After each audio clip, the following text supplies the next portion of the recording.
UFC 311 just happened, just got over with last night, and ladies and gentlemen, it was fine. It was fine. It was a card. It was long. If you watch from the early prelims all the way until the end of the main event, I want to say it was like a 6.5 hour card, which is not terribly a short amount of time. But it was fine. It was good. The main card was good. The prelims and early prelims, again, were very long. A lot of decisions, but that's fine. That's okay. We live, we vibe, we roll. Anyway, but hi, welcome to the channel.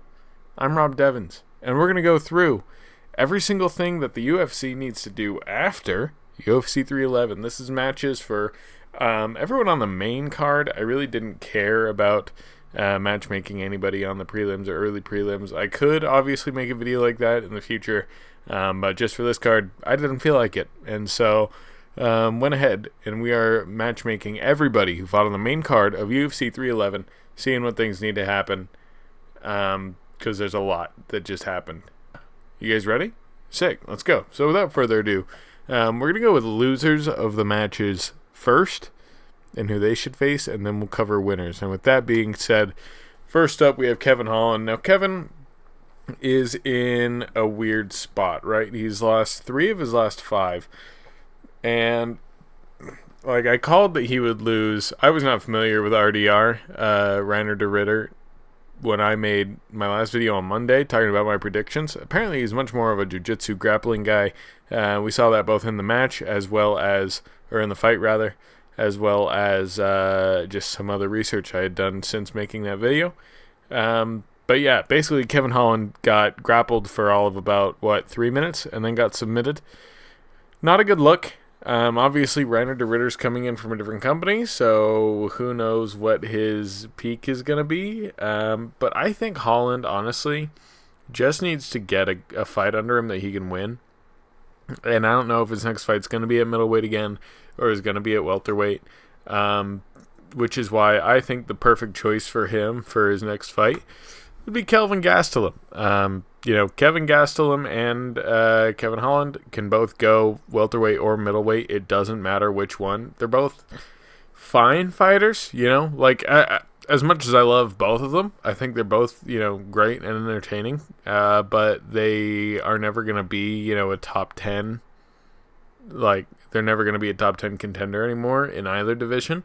So I say throw these guys, featured prelim on some card or maybe open up a pay-per-view and just let them scrap. Just let them, go out there, have fun. It's a good fight for both. It doesn't make sense, if you want either one of them to progress, because that's the thing. They're both just in the same position that they're always going to be in. There's not much of a ceiling for them anymore. They're just sort of settled into the spots that they're going to be. At peak, I want to say both of these guys, at their very best, they're going to maybe hit 10th in the world in whichever division. And that's it. These guys aren't fighting for a title again anytime soon.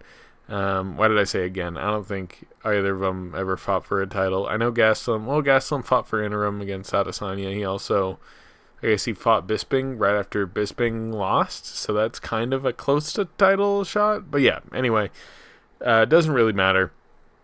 I think these guys, throw them in a division, throw them featured prelim or the opener to a main card, and just let them scrap. Why not? Makes perfect sense to me. There are obviously other fights you can go with, but I think this one's just fun. I think this one's a good way to go.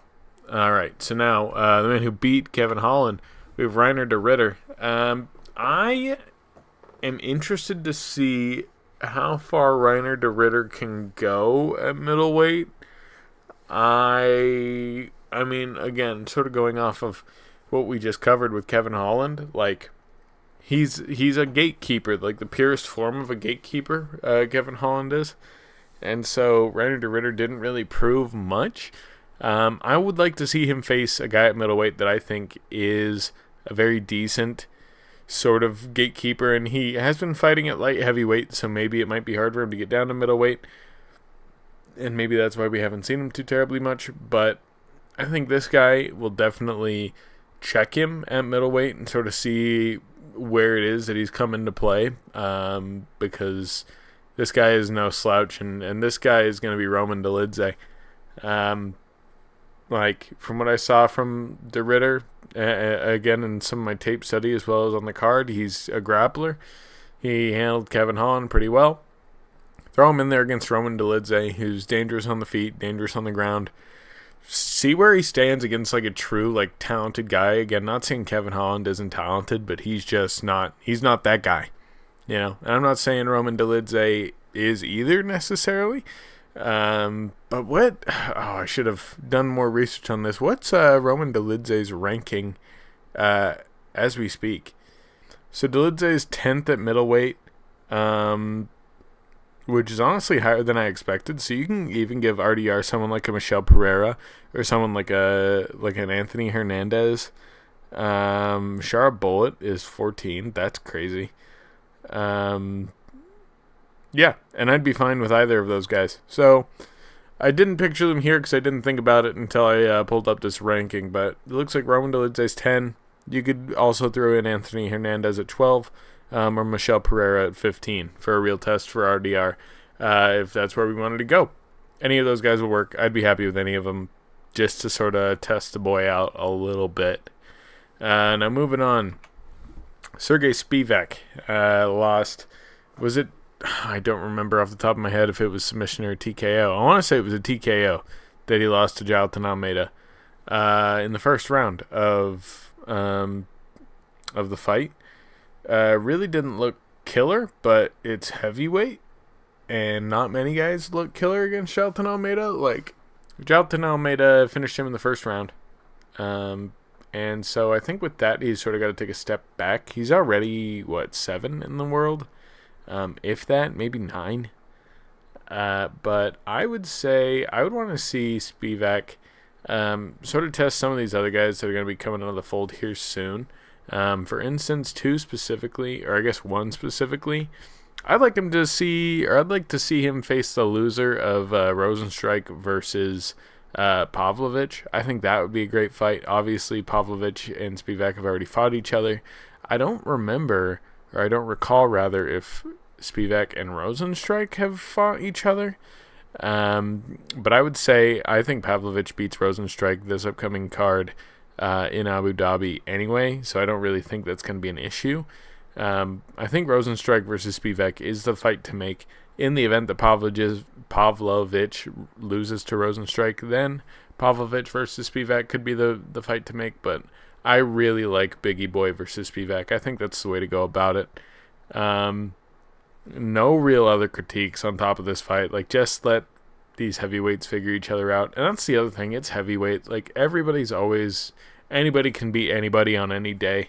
It's just sort of how it goes. Except for Spivak beating Almeida. I don't think he ever does that. Almeida's a killer. A murderer. Anyway, speaking of which, Almeida. Now, Almeida made a call out after he won the fight, and he called out one name in particular, and I think it's the perfect booking. Give him Cyril Gane, dude. Just do it. Cyril Gane either pieces him up on the feet, which, I mean, don't get me wrong, Almeida's work on the feet did improve. His striking did improve a bit. That was noticeable in the little amount of time that this fight that we saw this last weekend was occurring. However, Gane will still mess him up on the feet, or Gane will just get grappled to death. I think it's the perfect booking. I see no issues with it. You could do a Curtis Blades Almeida, but didn't that already happen? I'm 99% sure that already happened, and Curtis Blades beat him. So, yeah. And I don't see Blades versus Gane happening anytime soon. So, I say give Gane Almeida. Like, what else is there to do? Maybe a Volkov Gane a second time? That's not a bad booking, but I think Almeida versus Gane is the way to go right now. And I don't really see anything around that. I think Volkov has put himself in position to where he could challenge potentially for the interim belt if that gets defended again. I hope it doesn't, but if it does, that's where Volkov could be sitting. But if not, then Volkov could also fit very well into this position. give Almeida either Gane or Volkov. I think that's a great booking. I think that's right where he's at, at the top of the division. We just need to shuffle some things out and see where he fits. Now, moving on. Jamal Hill, the absolute clown, the absolute bozo, the absolute loser. Really, I don't have much more to say about him other than the fact that he sucks, and he always will. Jamal Hill. I'm a certified Jamal Hill hater. Unless I see him in person, then I love him because I don't want him to hurt me. Because he could hurt me. He would hurt me. And I'm fully aware of that. And so I'm just saying things. Jamal, don't take it personally. You could beat me up. Anyway, Jamal Hill lost in what was, to be fair, a great fight. It was my fight of the night before, obviously, the co-main event, which I think took it. Maybe it could still be my fight of the night. I haven't actually sat down and thought about that yet, but Jamal Hill lost to Yuri Prochazka, TKO'd in the third, in what was a really good fight. Jamal had some good moments, like he had some punches that definitely stung Yuri, and you could tell. I think that he's injured, Jamal is, because he walked into the cage with 2 knee braces on, and whenever a guy's got 2 knee braces on, things typically aren't going too well, you know what I'm saying? So I think he might be injured. So go out, take some time off if you need, Jamal. Please be healthy. I hate you, but you do entertain me, and I would like to watch you fight more. But that having been said, if he's not injured, I think we need to remake the Roundtree booking. Khalil Roundtree, as we saw in the Pereira fight, is an absolute dog. Probably the biggest dog at light heavyweight. Absolute dog.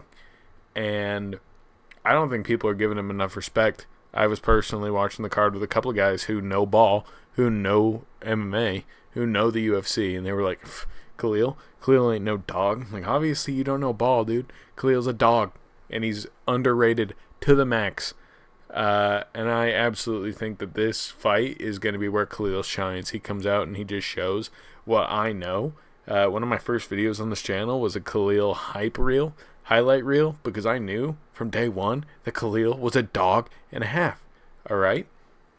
Give Khalil the respect he deserves, put him in with Jamal Hill, and let Jamal get knocked out so that Khalil shines and everybody can see, oh wow, Rob, you were right, Khalil's an absolute dog. Let it happen, UFC, come on. Also, Khalil Roundtree, still being so... I could go on for 10 minutes about how much I love Khalil and how he's so underrated. The fact that his ranking is not top 3, top 4 is crazy, is wild. I'm just going to say that, but we'll move on. I'll digress before I continue, but yeah, man. Khalil's a dog. Okay, I'm moving on. Yuri. Now, Yuri is, of all of the fighters on this card, he's in the weirdest position because he's already fought for the belt twice and he's already lost by TKO twice. So in my opinion, there are 3 possible men he could fight, and none of them are Alex Pereira. He called for the third fight. He shouldn't get it. I don't know if he knows that Ankalaev versus Pereira is confirmed or not, or at least if he knew it when he made his call out. But right now, in my mind, Yuri has 3 options. So, these are the 3 men. I think Yuri can have a title shot only if Ankalaev wins. I think Yuri can have a title shot only if Ank beats Pereira, which is possible. Don't get me wrong. Love Pereira. I want him to hold the belt forever. I want him to hire doctors to create invincibility. Just never die of old age. Just stay in your athletic prime forever. And I want him to hold the belt for eternity. But I think Ank beats him. If Ank doesn't grapple him, that's the thing. Ankalaev has to grapple him. If he doesn't, then he's done. Pereira's going to put his lights out. But I think Ankalaev grapples him. Anyway, we'll get on to that in a couple weeks when I have to make that predictions video and leading up to that fight. But for now, Ankalaev, if he wins a championship, Yuri gets a title shot. I'm fine with that. If Pereira wins, if Pereira beats Ankalaev, then I think you give Yuri the winner of Olberg versus Blachowicz. I see nothing wrong with that. I mean, it would be, that could then become a number one contender fight for the championship. So if Pereira beats Ankalaev, and then Yuri beats the winner of Olberg versus Blachowicz, whoever that may be, then sure. Then at that point, go ahead, Yuri, have your third shot. I just don't think that'll happen. But, it's possible. Blachowicz versus Yuri, it's a fight we've wanted for a while. Blachowicz is getting up there, so we really got to hurry things along if we want that fight to happen. Carlos Olberg is a killer. I would love to see Pereira versus Carlos Olberg, just because I think that would be great. Just two pure kickboxers going at it. Yeah, I think this is the way to go with Yuri. I've been rambling, but you guys get the gist. If Ankh wins between him and Pereira, or the winner of Blachowicz, Olberg, all those are fun fights too. Go down in the comments and tell me if you don't think those are going to be fun fights. Oh, wait, just kidding. Don't do that because you're wrong, all right? You're just wrong. Just automatically. I can tell. I can hear it from here, bro. Whatever. All right. Moving on. We've got Umar, the big Nurmagomedov loser. No respect, Umar. You could also hurt me. Now, Umar lost, which was sad. Broke my parlay, but so did the Detroit Lions, so it doesn't really matter. What do we do with him right now? You may be saying. I'll tell you what I'm saying. Let's put him with another loser semi-recently. Let's give him Davison Figueiredo. I think this fight is fine, and you'll sort of see why I chose Figueiredo out of a lot of other people who you may be thinking of putting in this fight. It's because for my Merab booking, a lot of the top guys are sort of busy. But I think for Figueiredo is a great fight. Figueiredo could also fight Sandhagen, but yeah, I think this is a good fight. I think, sort of old guard, but Figueiredo's still feisty. Umar's sort of getting not quite a tune-up because Figueiredo's like no slouch, obviously, but it's obviously easier than Merab. Won't put that pressure on him that Merab put on Umar. Like, Umar was gassed by the end of the third. So, still no slouch. Figueiredo is definitely still no slouch. But yeah, a bit of a tune-up fight. Won't quite press the pace as much as Merab did. Umar was getting gassed at the end of the third. Like, it was very obvious. And it's just because of the pace and the pressure that Merab puts on people. Davison, bit slower. So, it'll be a little bit of an easier way to lean back into things, start to get your feet under you again, Umar, and we'll see you in the title shot or in the title picture in a year or two. With that having been said, Merab also has a couple different options. Both of them are rematches, which sort of on principle I don't like because I don't like many rematches, but I think it's what makes the most sense. And also, you'll see in a second when I show you the people. Actually, no, I'll just show you now. I think Merab needs... Let me take that back. I think Sean O'Malley and Peter Yan need to have a rematch, but this one's going to be a number one contender fight, and then that winner will rematch Merab. So that puts us at bare minimum. If that all gets booked today, at bare minimum, that puts us 6 months out for Merab, which I'm fine with because I'm not a big Merab fan.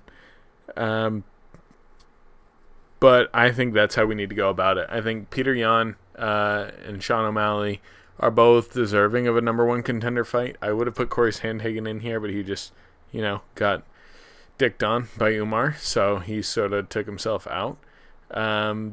You could also debatably put Cheeto in here, but Cheeto also hasn't had a good fight, so Cheeto could fight Umar. That's another fight that you could make. But yeah, I'm thinking Peter Yan, Sean O'Malley should have a number one contenders fight at, I don't know, what is that going to be, 3/14, whatever fight night or whatever pay-per-view is in April. And then we see Umar in, early fall, like August, September. That'd be fine with me. I think that'd be great. Yeah, let's go with that. I mean, unless Umar, like, what else is he gonna do? Who else is he gonna fight? Right? Like, there's Sean, there's Peter, there's Sandhagen, who he's not gonna fight. There's Cheeto, who he's not gonna fight. Is there anyone I'm missing at the very top of bantamweight? No. He could go up, but it's too early. No, it's way too early. Do not go up. That's crazy. Can you imagine if Merab moved up to face Ilya? It would be a good fight, don't get me wrong. Oh, also, I don't know if they would. They're both Georgian. I guess Ilya claims Spain a bit more. I'm rambling. Doesn't matter. Merab, fight the winner of this fight, all right? Also, banger. Let's just be clear. A 5-round main event of Sean O'Malley versus Peter Yan. Banger fight. Okay. Renato Moicano, the man, the myth, the legend. Sort of, it's sad. It's sad how they did my boy Money Moicano. It really is. I was so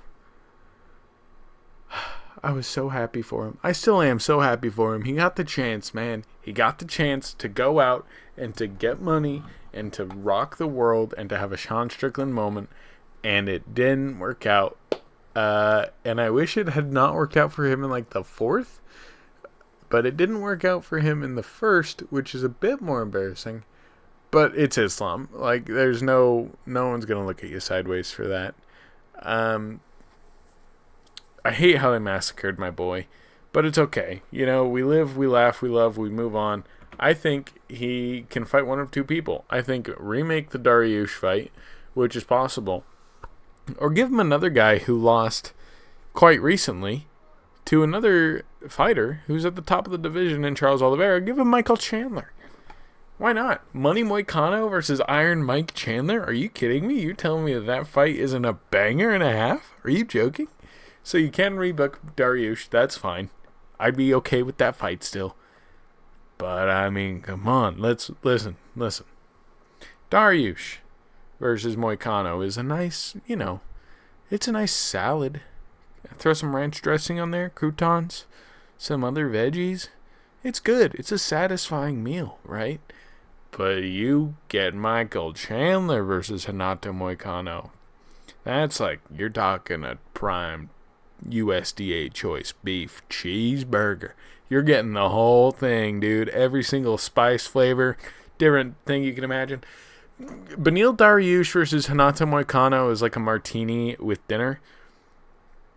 Moicano versus Michael Chandler is like waking up to a shot of bourbon, dude. It's so much cooler. Don't even lie. Don't even say that it's not. It's so much cooler, and we deserve it, and Moicano deserves it, and you know what? Michael Chandler deserves it. He needs a winnable fight, and it would be a main event, and he needs something. Michael Chandler's wasted so much time in his career just waiting for Conor. Just give him the Moicano fight. Again, fine with Dariush. Fine. Hey, listen, I have to have a little bit of a martini. Okay, I guess I will. It's fine. But come on, give me the Michael Chandler versus the Moicano. That's where it's happening. And I just touched my mouse, and so you guys get to see where my clicker is. Fuck. Okay. And last, certainly not least, Islam Makhachev, the man, the myth, the legend, the pound for pound number 1, the debatable greatest light heavyweight, the debatable greatest lightweight of all time. Some would say he is. I would say he's not yet, but it's sure looking like he's gonna be. There's only one man. There's two men. Don't get me wrong. There's two men. But Dana White in the post-fight press conference did say that Arman Tsarukyan has to work his way back to a title shot. And he's not getting another title shot right now. So that leaves one man, because Arman Tsarukyan is out, according to Dana White, who deserves to fight Islam. And you know who it is. You know who it is. It's the GOAT. All right, it's the boy, it's the man, it's the myth, it's the legend. I've said that so many times this video, but I don't care. Charles DeBronx is coming back for his belt. All right, baby, it's gonna happen. It needs to happen. Charles versus Islam, International Fight Week, the biggest fight you can make, and I mean that, no joke. What's a bigger fight? Tell me a bigger fight. Knew it. You can't. There's no bigger fight. I mean, there's Jones Aspinall. But aside from that one, because that's not going to be at International Fight Week. There's no way. If it is, I'll nut. But other than Jones Aspinall, this is the biggest fight that the UFC could make right now. Is Islam versus Charles 2 at International Fight Week. You argue with the wall, because there's nothing to argue about here. But yeah, that's how I see things going from here. Those are the perfect bookings in my mind. They all make sense to me. But let me know what you guys think down below. Go ahead and comment what you'd think, what you'd book. If you think I suck, if you think that I am handsome, you can tell me that too. Leave a like if you'd like. It's no big deal. Or subscribe. I'm trying to grow, as all of us YouTubers, I think, are, right? I say us, like I know every YouTuber. Be nice. Donate to charity. I'm going to have linked down in the description. Obviously, this card was in Los Angeles, which is suffering from those, horrible fires that are going on right now. So I did link in the description a link to the Los Angeles Food Bank. Feel free to go in there and donate anything you can. 1 cent, 5 cents, $500, whatever works. I truly think, me personally, if you put that good shit out there, it'll come back to you. So if you want to do it for selfish reasons, you can do that, or just to help people who really need it right now. Go ahead and follow that link. Other than that, guys, my name has been Rob Devins. I will talk to you guys later. Mr. Instant Classic makeup, about to rip the game up. I don't flip cocaine, got different ways that I can lift your brain.